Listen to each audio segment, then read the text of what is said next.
that also ye have still the choice, either the least possible pain, in short, painlessness. And after all, socialists and politicians of all parties could not honourably promise more to their people, or the greatest possible amount of pain, as the price of the growth of a fullness of refined delights and enjoyments rarely tasted hitherto. If ye decide for the former, if ye therefore want to depress and minimise man's capacity for pain, well, ye must also depress and minimise his capacity for enjoyment. In fact, one can further the one as well as the other goal by science. Perhaps science is yet best known for its capacity for depriving man of enjoyment and making him colder, more statuesque and more stoical, but it might also turn out to be the great pain-bringer, and then perhaps its counteracting force would be discovered simultaneously, its immense capacity for making new sidereal worlds of enjoyment beam forth. 13. The theory of the sense of power. We exercise our power over others by doing them good or by doing them ill. That is all we care for. Doing ill to those on whom we have to make our power felt. For pain is a far more sensitive means for that purpose than pleasure. Pain always asks concerning the cause, while pleasure is inclined to keep within itself and not look backward. Doing good and being kind to those who are in any way already dependent on us, that is, who are accustomed to think of us as their raison d'etre, we want to increase their power, because we thus increase our own. Or we want to show them the advantage there is in being in our power. They thus become more contented with their position and more hostile to the enemies of our power, and readier to contend with them. If we make sacrifices in doing good or in ill, it does not alter the ultimate value of our actions. Even if we stake our life in the cause, as the martyrs for the sake of the Church, it is a sacrifice to our longing for power, or for the purpose of conserving our sense of power. He who under these circumstances feels that he "is in possession of truth," how many possessions does he not let go in order to preserve this feeling?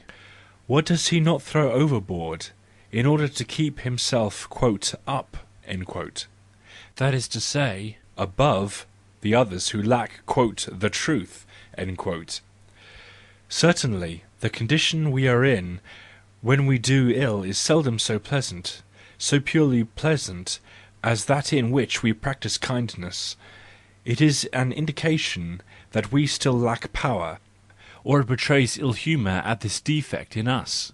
It brings with it new dangers and uncertainties as to the power we already possess, and clouds our horizon by the prospect of revenge, scorn, punishment and failure. Perhaps only those most susceptible to the sense of power, and eager for it, will prefer to impress the seal of power on the resisting individual, those to whom the sight of the already subjugated person as the object of benevolence is a burden and a tedium.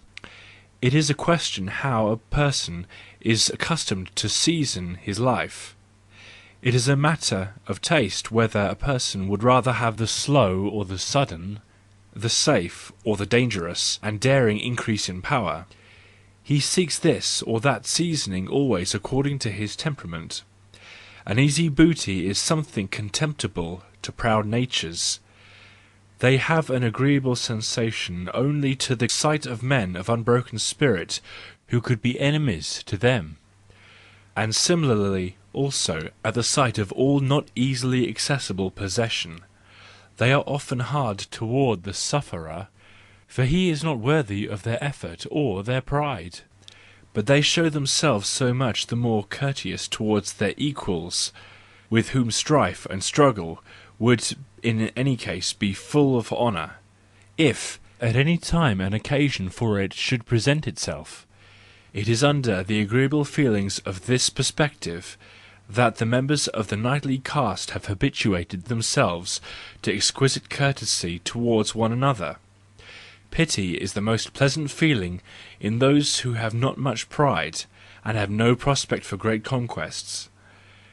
The easy booty, and that is what every sufferer is for them an enchanting thing.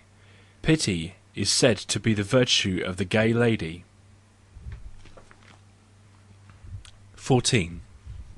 What is called love? The lust of property and love. What different associations each of these ideas evoke! And yet it might be the same impulse twice named. On the one occasion disparaged from the standpoint of those already possessing (in whom the impulse has attained something of repose, and who are now apprehensive for the safety of their "possession." On the other occasion viewed from the standpoint of the unsatisfied and thirsty, and therefore glorified as "good." Our love for our neighbour, is that not striving after new property? And similarly our love of knowledge, of truth, and in general all the striving after novelties. We gradually become satiated with the old, the securely possessed, and again stretch out our hands. Even the finest landscape in which we live for 3 months is no longer certain of our love, and any kind more distant coast excites our covetousness. The possession for the most part becomes smaller through possessing. Our pleasure in ourselves seeks to maintain itself by always transforming something new into ourselves. That is just possessing. To become satiated with a possession, that is to become satiated with ourselves. One can also suffer from excess. Even the desire to cast away, to share out, can assume the honourable name of "love." When we see anyone suffering, we willingly utilise the opportunity then afforded to take possession of him. The beneficent and sympathetic man, for example, does this. He also calls the desire for new possession awakened in him by the name of "love," and has enjoyment in it, as in a new acquisition suggested itself to him. The love of the sexes, however, betrays itself most plainly as the striving after possession. The lover wants the unconditional sole possession of the person longed for by him. He wants just as absolute power over her soul as over her body. He wants to be loved solely, and to dwell and rule in the other soul as what is highest and most to be desired.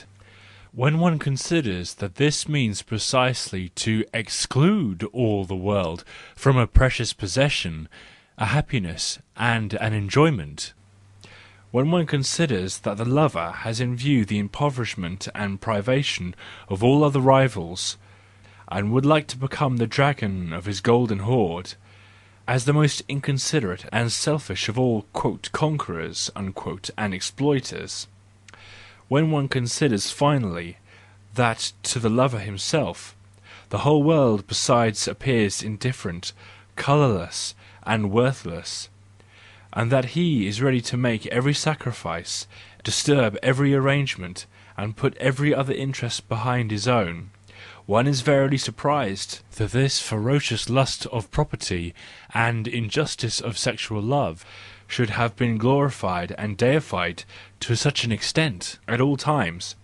yea, that out of this love the conception of love as the antithesis of egotism should have been derived, when it is perhaps precisely the most qualified expression of egotism.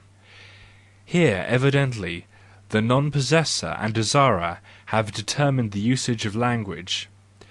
There were, of course, always too many of them. Those who have been favoured with much possession and satiety have, to be sure, dropped a word now and then about "the raging demon," as, for instance, the most lovable and most beloved of all the Athenians, Sophocles,